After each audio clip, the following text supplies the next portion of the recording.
Go.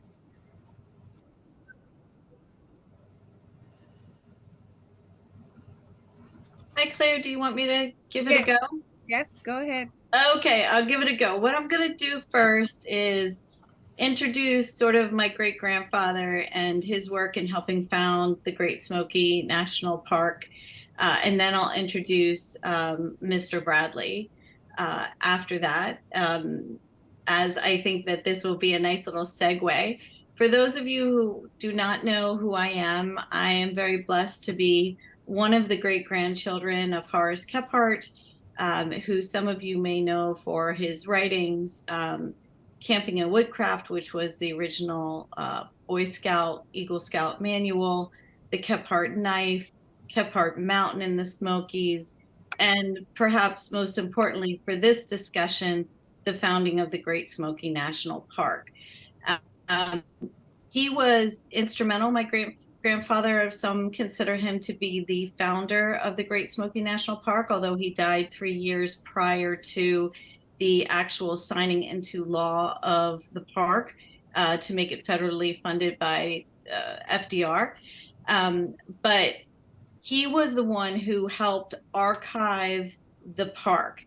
And the reason that that was so important was because of the extensive amount of logging that was going on in the early 1920s, to the point where there was almost they would say a mountainside a day that was being cleared by loggers. Loggers had come in after the Trail of Tears. The Cherokees originally occupied for 40,000 years the Smokies. After that, in the late 1830s and early 1840s, the Appalachian people, the Scotch and German and Irish immigrants started moving in, and were living there for about the next 100 years. The loggers began buying large swathes of property and started logging out the Smokies. My great grandfather at the time was living in the Smokies after having been, educated at Boston College and Cornell. He had been Yale University's librarian. He had been the librarian for the largest library west of the Mississippi River at the time in the late 1800s, the St. Louis Mercantile Library. And he was an archivist by nature. He was a librarian by nature. So he himself was personally archiving the flora and fauna of the mountains, while his best friend, who was a Japanese immigrant photographer, was taking photographs with him. And side by side as best friends, they were working on initially just photographing the Smokies, but then they started taking evidence of the logging. He amassed enough evidence to garner support to save the Smokies from the loggers. They had to build a private fund to help buy back the land. They got Senator Rockefeller of West Virginia interested. He said he would match funds if they could raise the money. Now, remember, this was a very poor part of the United States at the time. So what they were able to do was quite incredible. He was then, my great grandfather Horace Kephart, asked to testify before Congress about the benefits of the Smokies, and it quickly became a purposeful lobbying effort that the Smokies were a place to regain health, but it was even more so, and this was 100 years ago, about environmental conservation. Interestingly enough, that's what the purpose of the creation of the park became. So we have then the removal of thousands of Appalachians from the park. Some of them didn't like it, but many of them agreed to do it to save the park. It was quite controversial at the time. And he was able, and by 1926, President Calvin Coolidge signed a bill to establish both the Smoky National Park and the Shenandoah National Park in Virginia. However, it did not become a federally funded national park until FDR, President Roosevelt, signed the bill 3 years later in 1934 to have that happen. Unfortunately, my great grandfather never saw the park established. He was killed tragically in the back of a taxi in a taxi accident outside of his hometown of Bryson City, North Carolina in 1931.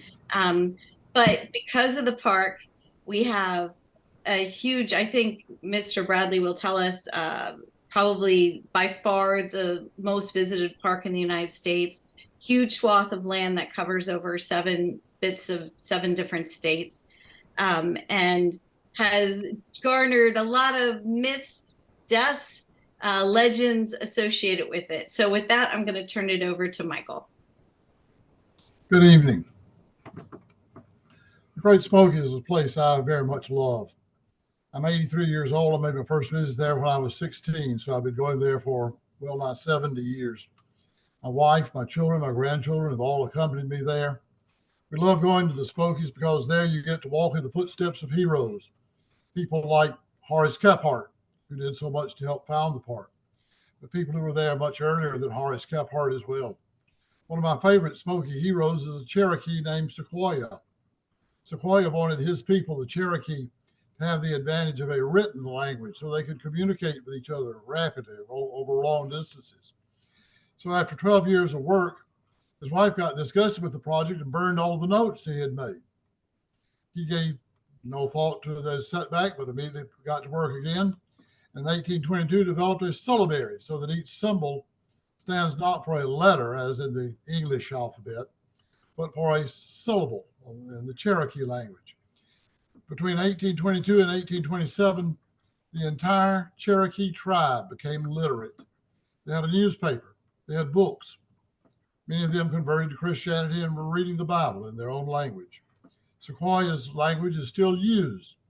If you visit the town of Cherokee, North Carolina, you will find that street signs are not only in English, but they're also in Cherokee using the syllabary. You can walk in the footsteps of men like Sam Houston.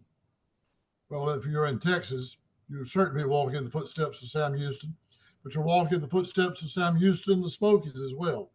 A soldier, a statesman, a man who was adopted as a member of the Cherokee tribe, governor of 2 states, Texas and Tennessee, and also president of the Republic of Texas while it was an independent nation. We love the Smokies because you walk amidst the bounty of nature. There are more varieties of trees in the Great Smoky Mountains than there are in the entire continent of Europe. One of my favorite creatures that live in the Smokies is the Canadian junco.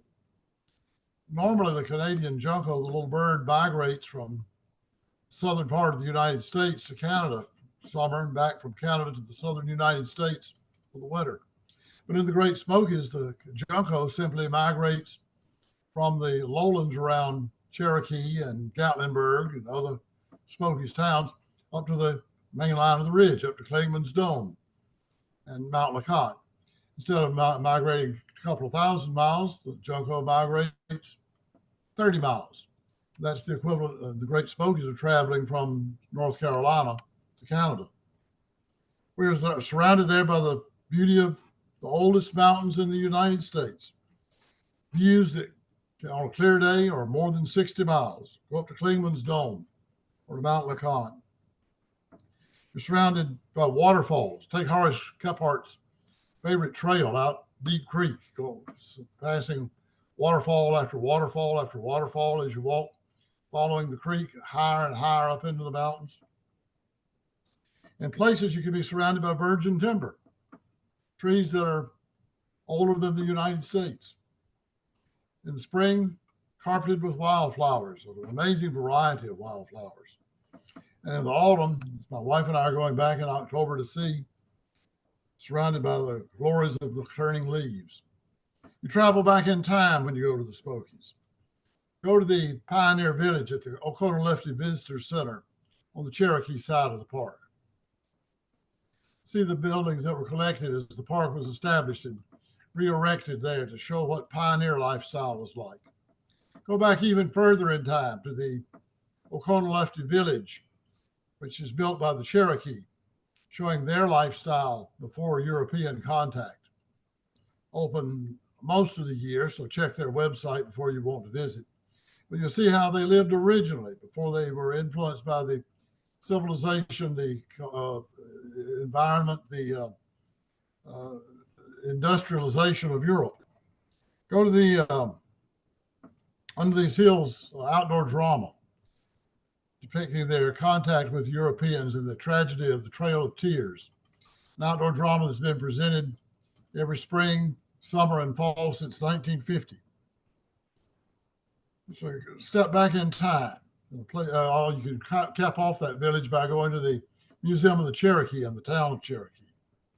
And you're surrounded by legends, relics of the past, made legendary. The lumbermen who would go out with a 10-foot long cross-cut saw, and even then have to cut notches with their axes, climb up the tree part way so the tree would be small enough to cut with a 10-foot long cross-cut saw. A team of 3 men, 2 pulling with the saw, 1 on each end and 1 sharpening their spare saw, were expected to cut 10 trees a day. That's why you said, Jennifer, Janice, that you saw entire mountainsides being cleared in a single day's time. It might be 30, 40, 50, or 100 of these crews out all at the same time. Meet Lewis Redmond, a legendary whiskey maker of Bryson City.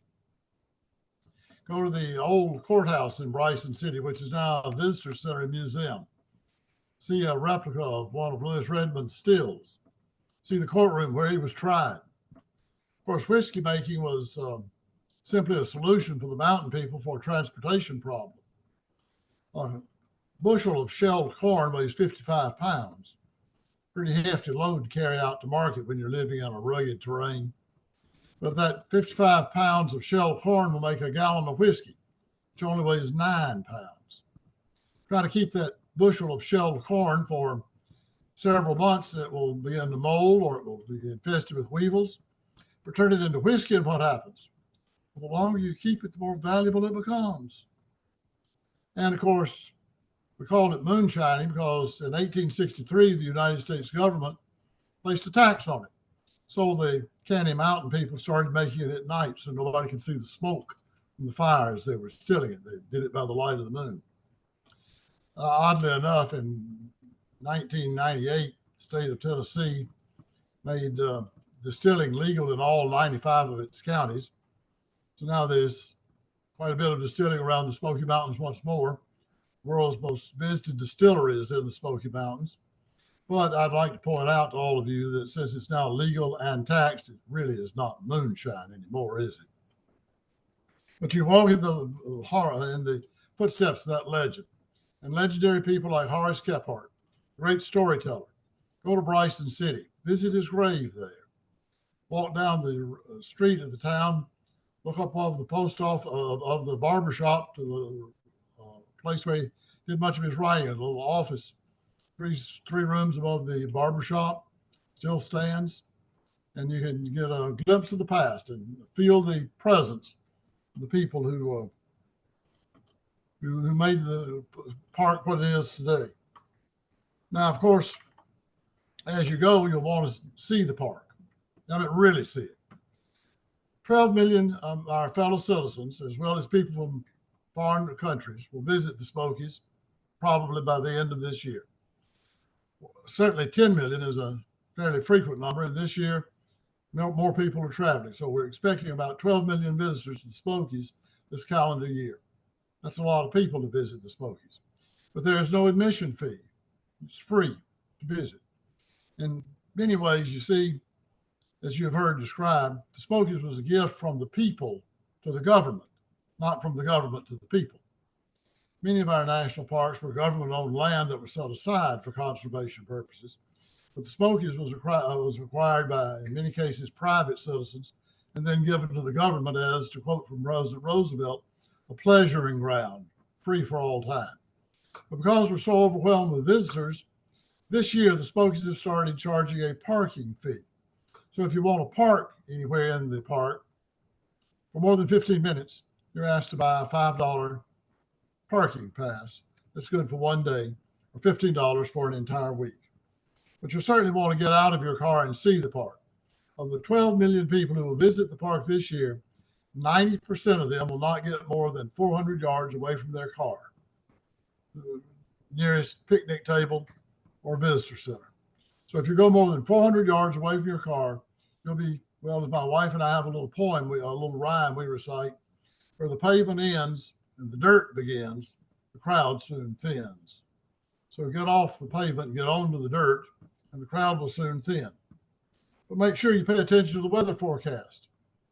You do not want to get caught in a Smokies thunderstorm. It is a breathtaking experience, one you will long remember. If I had $1 for every time I'd gotten wet hiking in the Smokies, I would have retired long before I reached the age of 66. So make sure you take a rain jacket with you. Make sure you wear sturdy shoes. I shudder every time I go to the park and I see people in flip-flops walking along the trails, because I know that's an invitation to a turned ankle. It gets hot in the Smokies, and even in the wintertime, your body is expelling water. So make sure you take some water with you. The streams look pleasant. They look very nice. They look crystal clear and clean, but you don't want to drink out of them, even in the park. So take some water with you. Tell somebody where you're going and what time you expect to be back, and keep your group together. Surprisingly enough, you need to stay on the trail. The Smokies have, as I said, more varieties of trees than all of the continent of Europe, and they're growing awfully thick together. You can get lost within 20 yards of the trail. People do every year.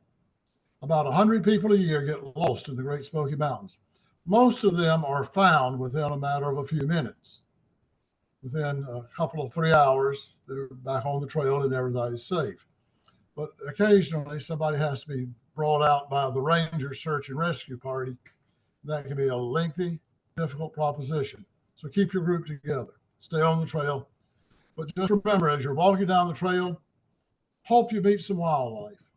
Hope you meet it at a little distance. You're not going to be in any danger from most of that wildlife. In all of the history of the park, there's been only one fatal encounter with a wild animal. Remember now, millions of people a year.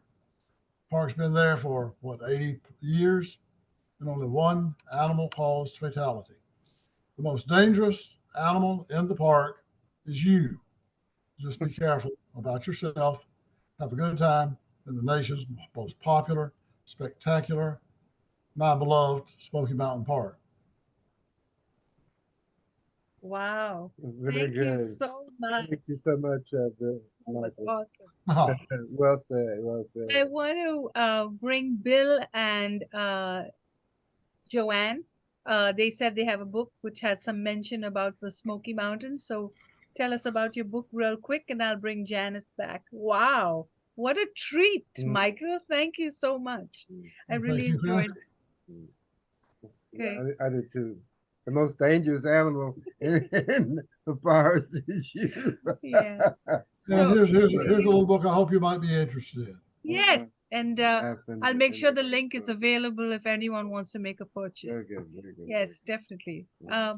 Over to you, Bill and JoAnn, and welcome, welcome, welcome. Thank you. Very happy to be here. Is Bill talking? I can't hear anything. Can you hear us? Bill? Yes, we can. Can't hear Bill. Can't hear Bill. Bill, we can't hear you. Yes.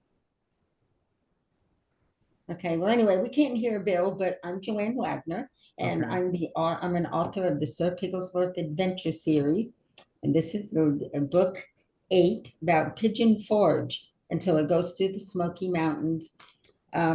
It's my little character is a 5-year-old pig who travels around the world and having fun and adventures, but he gets into a lot of mischief also, because after all, he's only 5 years old. And we know how all 5-year-olds are, don't we? So Sir Pigglesworth loves going to Pigeon Forge. Bill and I own a timeshare there at the Westgate Resort. And so we go there once, sometimes twice a year, and we just love that area. It's beautiful. Our cabin is at the very top of the mountain, and we love the views down on Gatlinburg, or on the other side down to Pigeon Forge. And my little character here travels around. He goes to Dolly Parton's, who we all know is big in Pigeon Forge. And so the story is that he was invited by Dolly herself to come to the Stampede Dinner Theater and be the star of the finale of her show. But while he's there, he gets into all kinds of mischief. We go to the comedy club. He goes zorbing at the outdoor gravity park.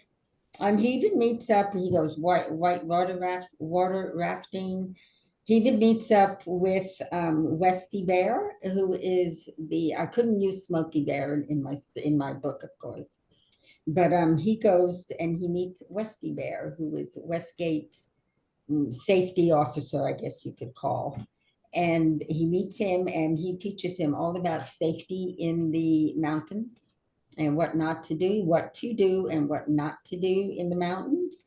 And so Pigglesworth again just goes, he went to Mel's Diner. So this is really a good, if you have a child, and these are my books are for children ages 5 through 10.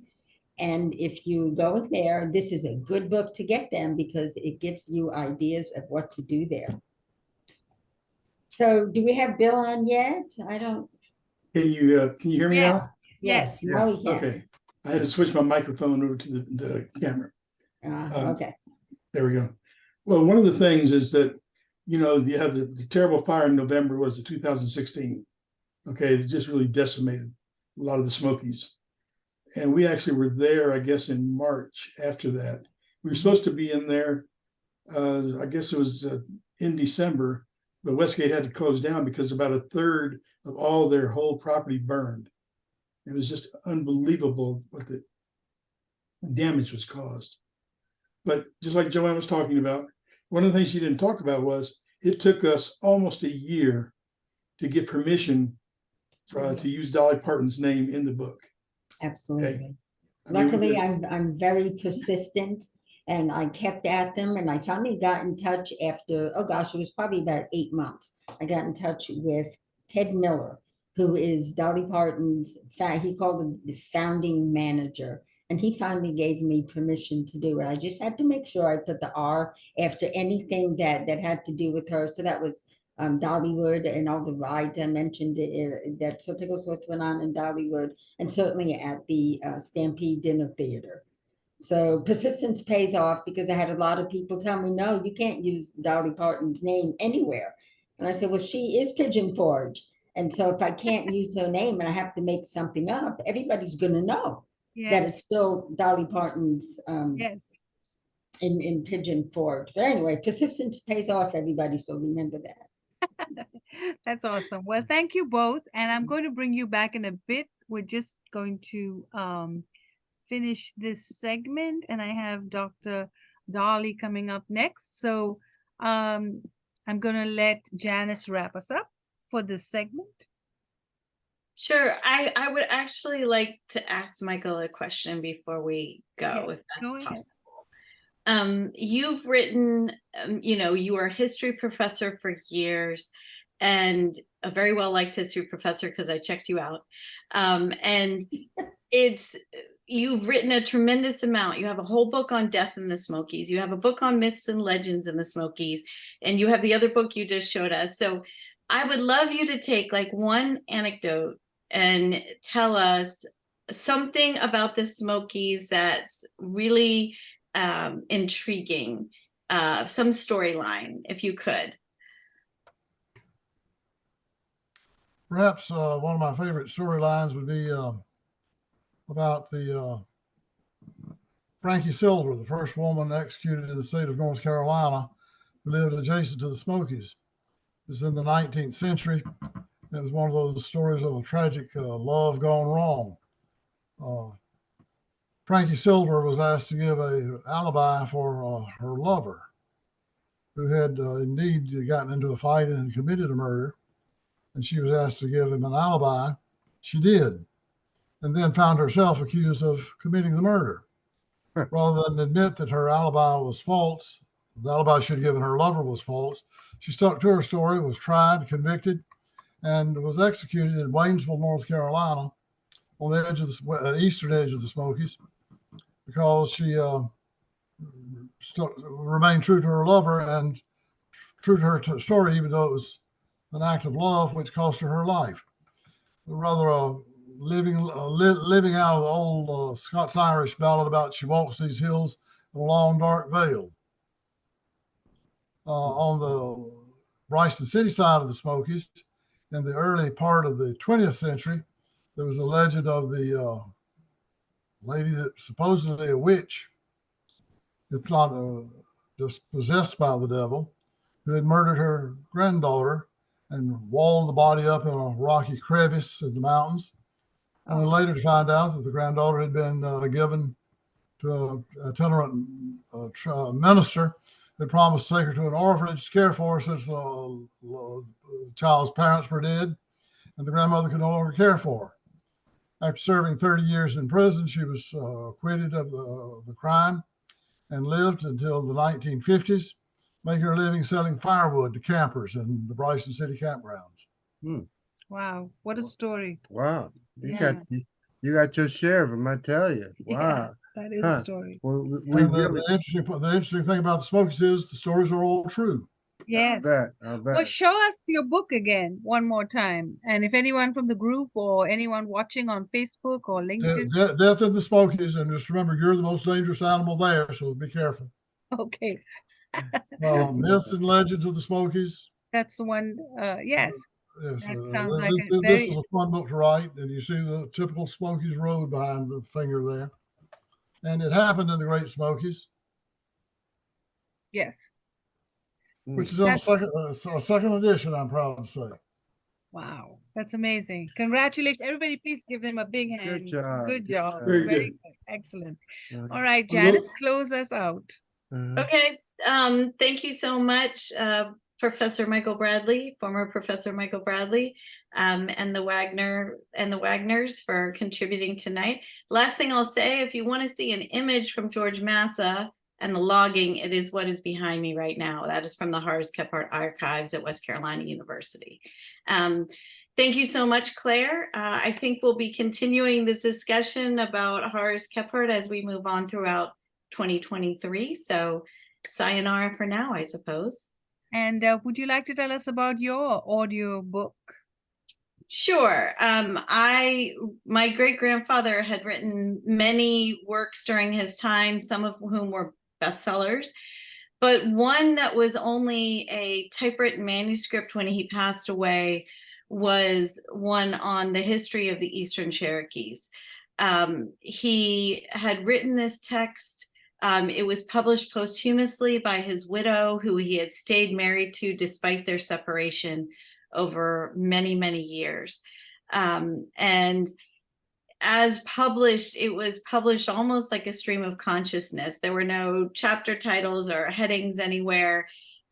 Some of the language was a little bit mangled. It had never been properly, couldn't edit typewritten stuff the way you can edit digital, right? So I went ahead and I rewrote the introduction. I wrote a foreword. I gave chapter titles. I did some minor editing to give some context to some of the political figures that there were kind of assumptions that people would know at the time, like Henry Clay, and otherwise left it pretty much alone, believing that this story of the Eastern Cherokees and how they survived and did not survive the Trail of Tears, the story of Sequoia, who Michael referenced, these things being incredibly important to understand the complexity of our cultural divide today, and I believe pulls Horace Kephart's legacy forward.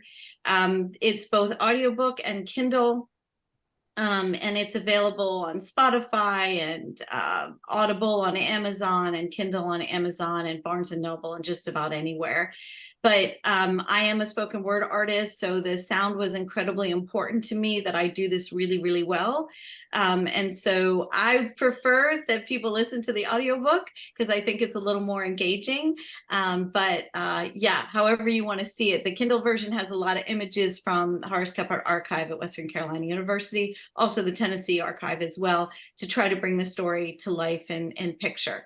So you can actually follow along listening to the Kindle version. I have it synced, although Amazon wouldn't allow the sync, but it was synced. It was created to be synced. So you could do both together. So that's about it. Really hope some folks enjoy it. I've gotten some pretty good feedback so far. So I hope that it enlightens your understanding of the Trail of Tears a little bit from the Cherokee perspective. And that's about it. So thank you, everybody. Thank you both. I think this think was Donna- excellent. Donna had a question. Did anyone have a question before we close the section and bring Dr. Dali on? Donna, did you have a question? Okay. All right. Well, thank you for watching Brightside Global Trade TV podcast. No, I was just clapping. Yes, go ahead, Donna. I was just clapping for everybody that presented just now. I thought it was very informative, and I appreciate everybody's time. Yes, it was. It was terrific. We enjoyed it. Mhm. And we hope all of you watching on Facebook, Instagram, anywhere you get this podcast and video channel, we hope that you will love it and write us a comment and buy these books and go to Spotify and listen to Janice's beautiful voice narrating this beautiful story. It is history. So thank you. And I will stop this